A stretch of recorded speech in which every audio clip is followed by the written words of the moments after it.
2022 কাতার বিশ্বকাপের পর থেকেই একটা গুঞ্জন শোনা যায় কিছুদিন পরপর বিশ্বকাপ জিতে এবার হয়তো অবসরের ঘোষণা দেবেন আর্জেন্টাইন সুপারস্টার লিওনেল মেসি। কিন্তু সময়ের সাথে সাথে দর্শকদের সেই শঙ্কা কাটিয়ে মাঠেই আছেন এলএম10। বিশ্বকাপ জয়ের পর ইউরোপ ছেড়ে যুক্তরাষ্ট্রে পাড়ি জমিয়ে দারুণ ছন্দে আছেন লিও। শুধু তাই নয়, এবার অপেক্ষায় আছেন আরও একটা বিশ্বকাপে মাঠে নামার। কাতার বিশ্বকাপের পর থেকে অসংখ্যবার এমন প্রশ্নের মুখে পড়তে হয় লিওকে 2026 বিশ্বকাপ খেলবেন কিনা।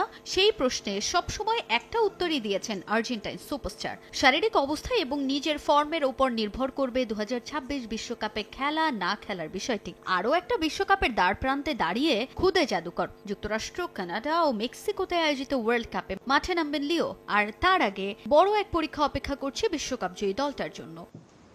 আগামী মার্চে ইউরোপের অন্যতম শক্তিশালী দল স্পেনের বিপক্ষে ফিনালিসিমায় মাঠে নামবে আর্জেন্টিনা। মহা গুরুত্বপূর্ণ সেই ম্যাচে মাঠে নামার আগে এবার প্রতিপক্ষ দলের কোচ লুই দে লা ফুয়েন্তে প্রশংসায় ভাসালেন আর্জেন্টাইন মহাতারকাকে। ইন্টার মায়ামিতে লিওনেল মেসির যোগ দেওয়ার পর বদলে গেছে ক্লাবটার চিত্র। মাঠে নিজে পারফর্ম করছেন, আলো ছড়াচ্ছে তার সতীর্থরাও। তাই মেসির ফর্ম নিয়ে বেশ আশাবাদী ফুয়েন্তে। বিশ্বকাপ কিংবা ফিনালিসিমা, মেসির ঝলকে ম্যাচের মোড় ঘুরে যেতে পারে যে কোনো সময়। আর লিওর মতো খেলোয়াড়ের কখনোই অবসর নেওয়া উচিত নয় বলে মন্তব্য করেন তিনি। শুধু লিওনেল মেসিকে নিয়েই কথা বলে থামেননি ফুয়েন্তে। মেসির পাশাপাশি রোনালদোকে নিয়ে প্রশংসায় মাতেন স্পেন কোচ।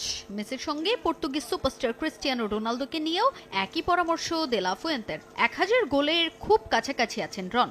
মাইলফলক স্পর্শ করার মিশনে থাকা CR7-এর এখনও ফুটবলে অনেক কিছু দেয়ার বাকি বলে মন্তব্য করেন স্পেনের কোচ। মেসি এমন একজন খেলোয়াড় যার ফুটবলে দেয়ার মতো অনেক কিছু আছে। আমার মনে হয় তার কখনোই অবসর নেওয়া উচিত না। ফিনালিসিমা হোক বা বিশ্বকাপ, মেসি যে ফর্মেই থাকুক না কেন, একটা ছোট্ট মুহূর্ত ম্যাচের ভাগ্য বদলে দিতে পারে। মেসির ক্যারিয়ার এবং সামনের মিশনের জন্য পূর্ণ শ্রদ্ধা এবং প্রশংসা। তারা দুজনই অসাধারণ ফুটবলার। আগামী 27 মার্চ মাঠে গড়াতে যাচ্ছে ফিনালিসিমা।